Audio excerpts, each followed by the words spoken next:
Riley Grigsby, siya na nga kaya ang susunod na Justin Brownlee ng Barangay Ginebra? At ano nga ba itong pagkakahawig ng paglalaro nila para sa Ginebra? So yan nga ang ating mga tatalakayin.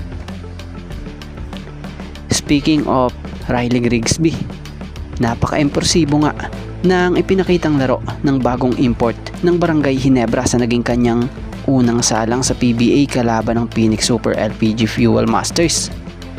So sa kanyang naging unang laro nito lang July 19, 2026 sa PBA Season 50 Governors Cup bilang pansamantalang kapalit ng injured na si Justin Brownlee, kumamada lang naman ito ng 42 points, 13 rebounds, 2 steals with 1 block. Kahit natalo dito ang Ginebra sa final score na 81-78 dahil sa naging mainit na panimula ng Phoenix, ang kanyang monster number ay umani ng papuri mula sa fans at eksperto. So mapunta tayo rito sa ating pinaka-topic pa rin na pag-uusapan dito. Ang daming nakapuna o nakapansin na parang may pagkakapareho o pagkakahawig nga sila ng kilalang resident import ng Barangay Ginebra na si Justin Brownlee ng debut game.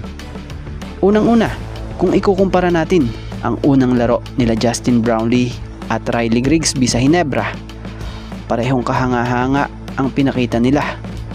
Sa kabila ng pagkatalo, pareho nga silang kumamada ng malalaking puntos at halos sila nga ang bumuhat sa opensa ng koponan. Ganun pa man, hindi naging sapat ang kanilang naging individual effort upang maipanalo ang kanilang debut game. So kung tutuusin, nagsisimula pa lang itong si Riley Grigsby kung saan nagsimula rin noon sa ganitong sitwasyon ang kilalang napakahusay na resident import ng Barangay Ginebra na si Justin Brownlee. So magandang panimula ito para kay Riley Grigsby, pero mas magiging maganda ang resulta kung mas maraming local players nga ang magbibigay ng sapat na suporta.